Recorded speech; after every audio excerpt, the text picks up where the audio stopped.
You guys came out to Austin, how long ago was it? 2014. To stay with the Tommies? Yeah. And how long did you stay with us for? We were there for about 3 weeks. 3 weeks. And while you were there, you heard a lot of stuff, didn't you? We did, yeah. So we found out, I mean, I didn't really know anything about autism, to be honest, other than, just the surface stuff. And we lived with you guys in your home. We went to South by Southwest because I'm a singer-songwriter. And yeah, I mean, it's just quite eye-opening, really. We had breakfast with Andy Wakefield, and that was interesting. Billy and Ken. Yeah. And you look like you met Andy as well. Yeah. So, and we saw the first cut of the film you were working on at the time as well. Thanks. Yeah. So, I mean, it's changed so much since, those what we saw there. So it was really interesting. I came back to England, sort of told people about it, and friends, and some of my friends are doctors and GPs, and they were a little bit raised eyebrows and kind of thing. But interesting, when I challenged them on what their preconception was, they didn't really have any data to back up their prejudicial opinion necessarily of, and at that point for us it was just that. It was kind of the facts that we'd heard from you guys, and then the sort of opinion stuff we'd heard more generally about vaccinations. Anyway, so all that kind of went on. And just tell us a little bit about how passionate you are. I mean, music is your life. Yeah, definitely. Yeah, I've been playing guitar since I was 13 years old and writing songs. And I studied archaeology at University of Bristol, but then went on to start writing more and becoming a filmmaker. That was kind of my bread and butter, and working with James, and set up my own company at Elstra Studios, making videos. But while that was going on, I was also writing music and trying to build my career underneath all that. But obviously making money from music is very difficult unless you're in the top echelon. So, all that was going on, bubbling underneath. But I was just starting to really get somewhere around 2014, attending South by Southwest. I was starting to get some festivals in England. I played The Great Escape, got on the lineup for that, and I was being played on BBC Introducing. Tom Robinson was playing me on Six Music, which is like, breakthrough sort of radio channel station. And I've got a video on YouTube which has now got over 250,000 hits, Sister to a Brother. Sister to a Brother. Sister to a Brother. But yeah. I heard that when you came out. Yeah, so that was... Yeah, it's a great song. Thank you, yeah. So all these things were starting to happen and percolate, and then I got offered a job filming in Peru, in the jungle, in the Amazon, for a charity. And they were actually, I was going to do it for free. They were just going to pay for my flights. They paid for my flight. Got told that I had to get all these vaccinations. It was all quite last minute, and I, in the back of my head, I was thinking about obviously all the vax stuff, but more tying it in with autism, thinking, well, I'm a grown man, I need these jabs.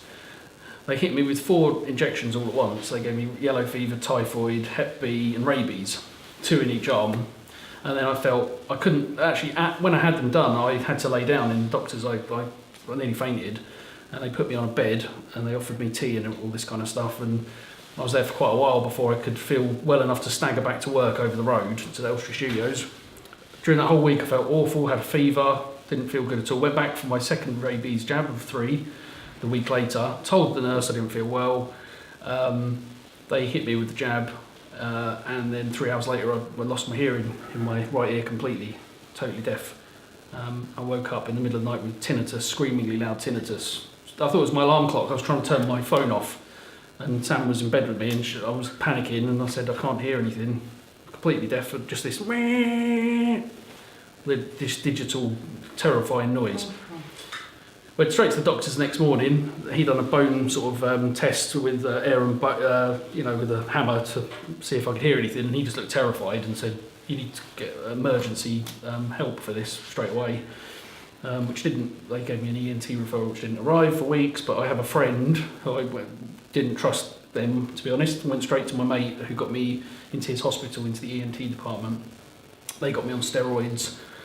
They give you 3 sort of loads of drugs, steroids to try and suppress the immune system for whatever's going on, which is like prednisolone, and then an antiemetic to stop you being sick, because you also need to take a tablet for the vertigo because your balance organs are all over the place. So I was in bed for weeks, and I was in and out of hospital, MRI scans. My friend got me every single blood test under the sun, which normally people wouldn't have access to, because he made sure that I had everything. And a special blood test that was sent off to Adam Brooks, which actually detected a positive autoimmune response. which normally, again, the general public wouldn't get that kind of thing, really. So I was given... Did you say at any point, I think it's the vaccines? Oh, I knew straight from the second that I had it done. But what did the doctors There's say? no doubt. The doctors, my doctors, refused to believe that there was any link at all from what we could understand. But when I ended up being referred to St Mary's, to a top surgeon who's got a private Harley Street practice as well, and he administered 2 intratympanic injections through my eardrum. So I had to pierce my eardrum with an ultra-fine needle the week or 2 after this had happened and inject steroids straight into my head, which was, I can only describe it as a horrendous agony. I mean, I've never felt pain like it. It's like acid burning through my head. And but I went through this procedure twice. The second time the hole was already there, so I could actually hear my head decompress when they injected and pulled the needle out. You can hear this little sss, which was frightening and weird. So I went through the procedure again a week later, and it did improve my hearing by a tiny amount because I had all these barrage of audio tests on my hearing. To the point where he just said, I'm really sorry, it's a 50-50 thing, this injection, whether it brings your hearing back or not after something like this. And they wrote something in the BMJ about me, I think. It's a very rare reaction. Did you read what they wrote in the BMJ? I have done, yeah. And was it the truth? Most of it. First article, people! Yeah. Tell the truth! So it was yeah, pretty accurate. Okay. So that was it, and now I'm deaf. I wear a hearing aid permanently. Without it, I take it out, I can just hear this ringing again. So how's it affected your music? Oh, it completely stalled my career, my music career. Playing live is virtually impossible now because I'm terrified of damaging what's left of my hearing. I can't do been told I can't do any sort of sports that might damage, bang my head or anything like that. So it's changed my life quite a lot. And I went through depression, I went through all the sort of stages of grieving, losing my hearing. And actually in the bigger scheme of things, it's not that big a deal. I could have had a lot worse. But my vision's definitely been compromised. My cognitive function, I noticed a decline in, the way I think. It's definitely slower in the way I deal with things. I was always very quick anyway, so I'm not too bad. There's a lot of people saying sorry, and you're getting a lot of hearts right now. Oh, thank you. Hearts of love to say sorry. Have a look at that. Check this out. Right, there we are. So you can see them. Oh, blimey. Oh, blimey! Wow, that's thank you very much. They're saying sorry. And Oh, they're giving you that's hearts. okay. Hey, you can go on my website and buy my album. That'll cheer me up. What is it? Where did they go? Look, there's more. It's robfinlay.co.uk. Finlay, he's saying. Lay. Fin. F-I-N. L-A-Y. L-A-Y. Finlay. robfinlay.co.uk. Or just go onto my YouTube channel and you can just check out one of my tracks, like Sister to a Brother or something. Yeah, Sisters and Brothers good. See, look, you're going to have to watch this back because We Are Vaxxers sending you loads of love now as well. That's lovely. Thank you See? very much, everybody. Yeah. And thank you to Polly. Now, will you ever have another vaccine? I can't answer that right now, but the way I feel immediately... Are you absolutely insane? You're having any more vaccines. Let's go, I'm going over to someone who's more sensible than you. Is he having another vaccine? No, never, ever. Thank you, see? What is he? What's the matter with him? I don't know, but no, he's never having another vaccine. No, because I'm saying that, let me say, my reason is, if they make them safe one day, and I know that they're not at the moment, as far as I'm concerned, I wouldn't have another one the way they are at the moment. There would have to be a lot more convincing to be done. All right. Scientific research, You've lost all your data. heart now. Oh, okay? no. Listen, Rob, the thing is that you don't realise is they lied to you, they gave you the vaccines. Are you ever going to trust again? If they go, oh, let me No. just give you this, it's No, really I wouldn't safe. let them near me. No, I wouldn't with another injection. I wouldn't. And they tried to give me the 3rd stage of the rabies vaccination after this. That was the thing that blew my mind. I was like, guys, and the travel nurse, they said, oh no, you've got to come in, you've got to have your 3rd stage, like very robotic, like, you've had, but this made me deaf, and they weren't interested. No, you have to have it. So there's no way I'm having it. You're going to have to just, no. And so I didn't have obviously I wouldn't have had the 3rd stage. No, thank goodness you didn't. Because I could have lost my other ear, and that's all I've got now. So, Well, people are really sorry, you're getting lots of real sorry. okay, well, thank you very much for listening to my story. And I know, as I say, lots of other people have had much worse time, but for babies can't tell their story, and I think it's important for adults who, are there as witnesses to actually testify to this kind of thing. Okay. And also people with autism that can't speak, so you're the voice of the vaccine engine now. Yeah. Your way voice. There you go. And you know what? When I get back to Austin, I'm going to write your name on my bus. Oh, thank you.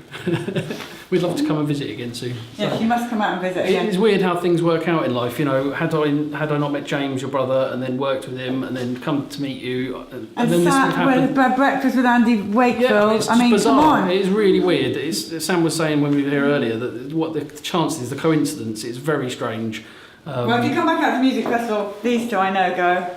Mm-hmm. So Cool. they can hang It's a out. great festival. Lovely to Yeah, see it you is. again, Sam. That's right, can I just add something? Yes, Because please do. Rob really plays it down. Like, it was a terrifying time and we didn't know what was going on.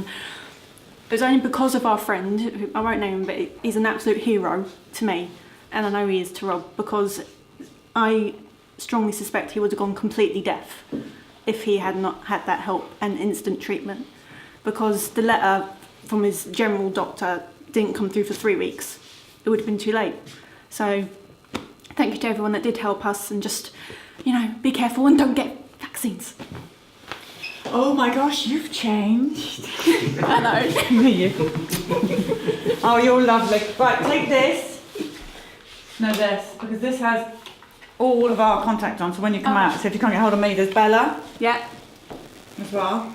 yeah. And you're all lovely. I've met all the Tommy family and you're all wonderful. And say hello to all I of have you. to say- Especially Billy. Hi, Billy. I have to say, you guys were our perfect guests. Oh, They were thank you. so neat and tidy. It was unreal. We never had anyone like that. We don't live there anymore. We live on 40 acres with chickens and ducks Oh, okay. and goats. So it's not very neat anymore. No, it's fine. I'll have to come and see it. All right, We're closing the venue right now. my brother. Hi. Wait, when can I interview you tomorrow? Yeah, of course. I'm looking forward to You're it. looking really healthy, Jamie. That's nice, isn't it? Jamie, we got a new niece today. Yeah, I know. I'm very, very happy. It's a great day for our Oh, it family. happened today? Yeah. Georgie gave birth today. 4:30. I just heard from Jamie. 4:30 in the morning. No, 4:30 in the afternoon. Oh, so really? really. So you want to take this one? I'm going to start wrapping up. Do we know how much Annabelle weighs? No, we don't. But everyone is fine. And no vitamin K jab. Did you not do it? No, fantastic. Oh, yes.